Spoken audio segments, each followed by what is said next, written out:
the behavior of Khomeini is to be understood in the political background, not in relation to religion.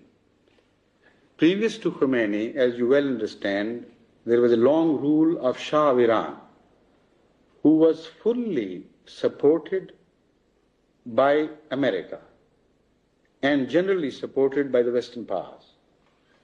Now, his regime was in reality a dictatorial regime of immense cruelty. He got thousands, and according to some claims, hundreds of thousands of poor Iranians imprisoned, who were left abandoned and forgotten in the worst conditions to die mercilessly in those prisons, while no voice was raised in those days by the West in favor of those poor suffering souls. This is a background which you should never forget. Now, what happened later on was a readiness for the people of Iran to go into revolt against those atrocities. Now, this was just a firepower which could be utilized by any political movement. More so, it was possible and likely that the communists would utilize this situation and turn Iran red overnight. They had enough leadership.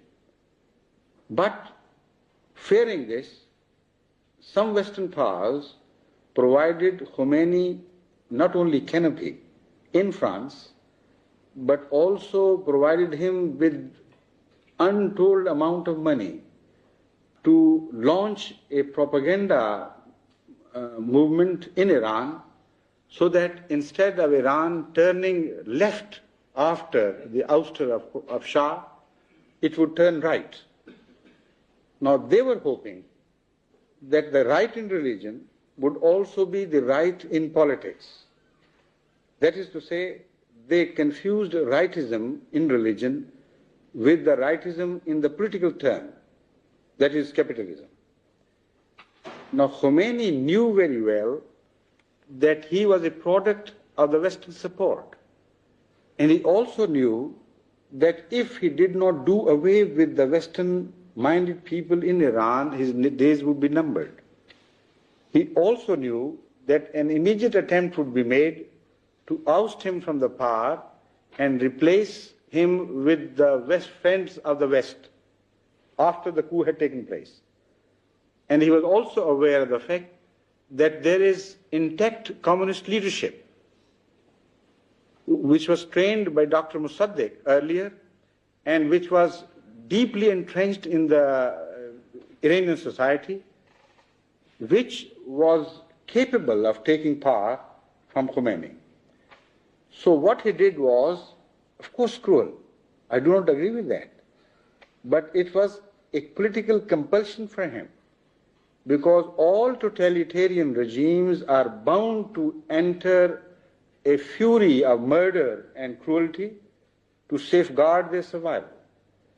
Like to observe it in the communist world or in fascist world. Always remember that totalitarianism is most dangerous for man. Whether it is done in the name of religion or communism or fascism, totalitarianism is the most abhorrent thing to happen to any society.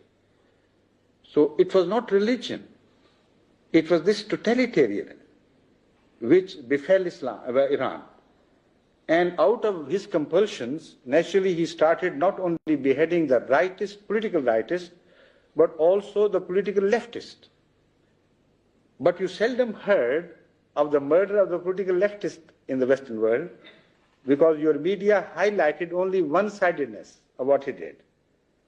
And you will be surprised to learn that hundreds of thousands of communists were also simultaneously beheaded.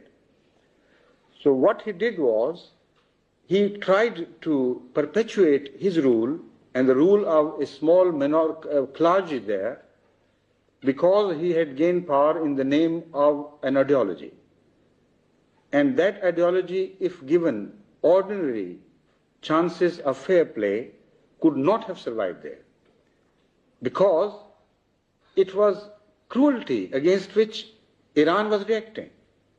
It was cruelty which had paved the way for a revolution. And Khomeini showed greater cruelty when he occupied power.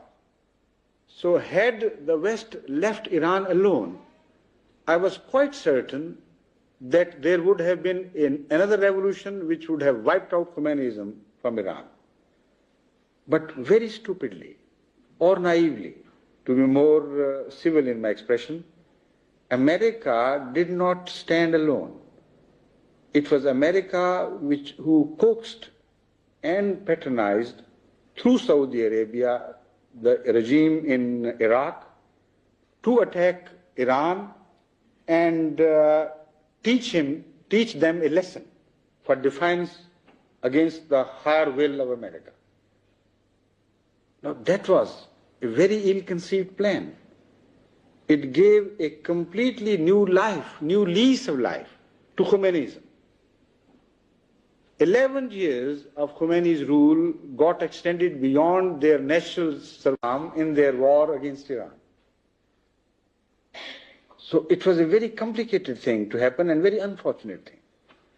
But the mistake was committed by some politicians in the West or some calculators or, higher ups in the CIA.